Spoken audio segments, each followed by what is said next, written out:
waan Oromoo kutaa biraa taateessanii jecha dhuftee Arsiitti dubbachuu jirti minaamu warroota guguddaa warroota waan akkanaa yaadi. Warrootuma saniifiin ibsuuf dhiifamaa jedhee dubbadhe because waan akkanaa kun subhanallah waan akkanaa kanan dubbadhu. Innaa akkasii jechuu. Yaa amma waan kana liiv irratti dubbattee nan fakkaate waraabbii keessa yeroon argu namni yeroo waraabbii deddeemtan akka dhuunfaa keessatti amma kan hin arge waan kana fakkeenyaaf ati ka dubbachuu dandeesse erguma isaan viidiyoo komantii jalaa isaanii irratti dhaabbatteet immoo fakkeenyaaf haasawaa san kan taasisuu dandeesse maal irratti? Jalqaba viidiyoo takka faasuuliyaa moo maalii hojjedhe takkaa jira. Sah? Yaa kan ciree wayii ganama Yeah, thank you. Amma libeta amala khiyattu maalin beeka jiruuti ya waan ta'e jecha jiruuti ya waan ta'e waan jiruuti ya like reason qabaate irraa hin dubbadda irraa hin wanta jaa garuu namni takka inshallah faasuuliyaa miti yoo bishaan shintibeetii abba fedhe obaase video record godhe post godhe annaan hin geenye sah? Yeah. Sanifu advice wata ka comment illee khanu wata ka hinjo. So anyhow ana fi abba mana khiyaan tole faasuuliyaa maal godhani post goone jechu. Yeah. Warri social media warri nuti hundinuu beenu qaanii faasuuliyaan akkanaa miti marqa akkanaa miti.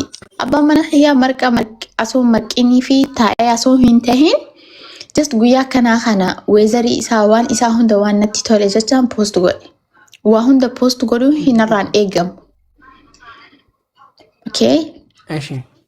Jiruuti yaan jiraachaa jira. So everything waan marqa arra godhe posting godhe boru kana godhe posting godhe asoon tahi vibe isaa san jirutti waan nu mijaawee nu tahi jecha post goonee jechuu. Ka'anii marqaatu kana marqumarraa bahuu didan. Okay? Anta duraa ta duraa namni marqi kan arsii je'e hin jiru. Nuti Oromoo taanaan kutaa kudha takkan Oromoo guutu namni marqa hin qabaanne hin jiru. Okay? Maybe akka itti fayyadamnutu garagara malee aadaa ta'uu danda'a. Aadaa ta'uu danda'a malee Oromoon teenya kutaa kudha takka guutuun marqa ni qabdi. Okay? Ana akkasuma yaade. Nu biratti immoo bikkaan anti dhaladheetti guddadhe immoo marqi aadaa kophaa qaba. Yeah. Guys, sinjeen gaafa live seenee sanbata guddaa already sanbata guddaa hojiin isin jirtu. Asumaan live irra taa'ee haasawaa jiru marqa jaan. Dan maaliin jeeni guys marqa hin je'inaa.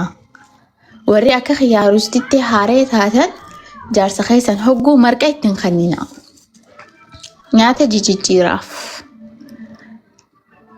Dhiirti arsii marqa malee hin beetu haa dubareen anjaan. Dhiirti arsii marqa malee hin beetu jettanii marqa malee hin beetu jettanii maqaa nama balleessinaa. Nyaanni arsii garagaraa jira. Jijjiiraa fi injee. Bakka. Sigalee? Kan waraabatan. An kanaa explain godhuu hin barbaanne waan mana caalaa tahee fi waan like bakka isin waan waa'ee khiyyaa jechuun badii osoo hin ta'in waa'ee gaarii waan haasawaa jirtaniif hin explain godhe malee isaaniif explain godhuu khiyyaa miti. Itti aanee maali beektaa? Intalti takka aan amma arsii jaaladhee itti fuudhee itti galee ilmaan inshallah andee arsii ta'uu isaaniiti malee machees harargeen ta'an. Dhugaadha. Arsii tahan jechuu waan ilmaan kiyya tahan jechuu waan hin ante. Okay? Yeah. Namoonni amma by the way arsii miti an kana dubbate arsii miti kana arrabse arsii miti. Amma dura marqa kana dura waan arrabsu tures isaanii miti. Garuu namoonni Wahuma an akka waan akkana isaan godhus ni beekanaa gala. Teehitis garuu namni takka hogguu takka hin salachaa. Sigalee isaan salacha kan isaan salacha una fakkaateetu maanaan zimma jee malee by the way bar namni hundi bar arrabaa fi ilkee qaba. Waan firraa itti dubbatuun hin dabne.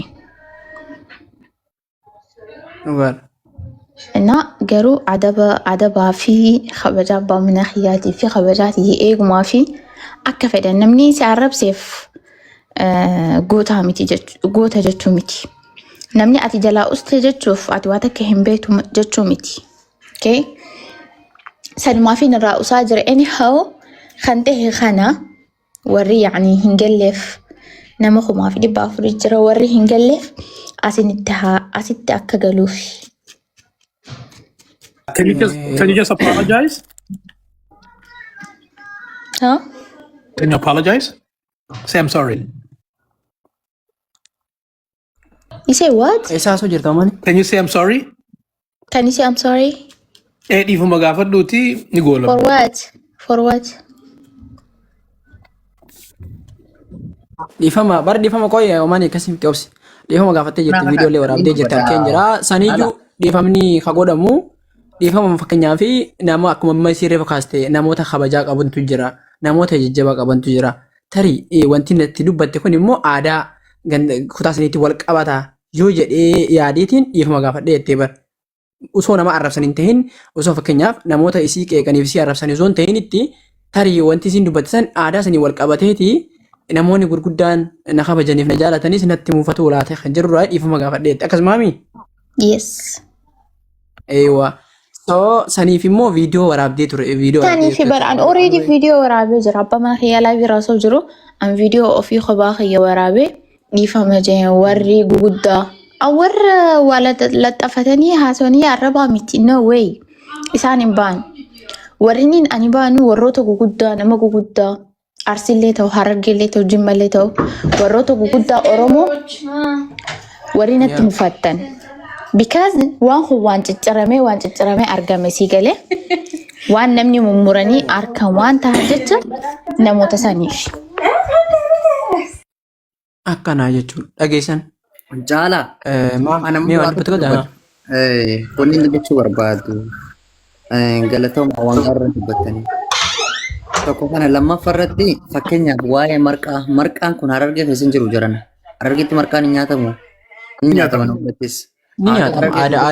Aadaa Harargee keessatti gaafaaniif aruusni tokko yookaan namni tokko ol fuudhu yookaan manguddoon aruusa san gaggeessitullee marqaan godhamee dhufeetuma nyaatamee akkasitti qoree lookoo maal jaanii akkasitti illee aruusni. Kun reyaalitti lafa jiru ijoolleen Harargeetti hundi keessa ni beektan. Marqaan aadaa Arsii qofa keessa hin jiru. Aadaa Oromoo hunda keessa jira. Garuu Harargee keessatti immoo Dhiifama kutaa keessi hin deebi'a okay? Dhiifama. Okay. tokko kana. Inni lammaffaa an kana ajaa'ibsiisu dubartii hawaan feetillee dubbattu dhiira faana aadaa Oromoo hunda keessa jira. Marqaa Oromoo hunda nyaata. An amma nama nyaatu irraa marqaa si jammar jiran. Atis nyaachaa jirta. Hundi namaa nyaachaa jira jechuudha. Haadholiin teenyaas kaleessa marqaas gooteetuma nyaachisaa nu guddiste. Singalee miti. Marqaa dhiifama gaafadhu. Marqaa nyaadhu. Bas amma yoo dhiifama gaafachuu ta'e isin marqaa gootee fiddee asirra nyaachuu qabdi jechuudha.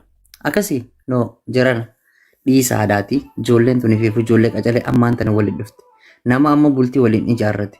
Yoo dandeessan akka isaan kun wanna taanfaa godhaa malee irra duuluu maal jechuu maal tumtee kana nyaattee san seentee kana seentee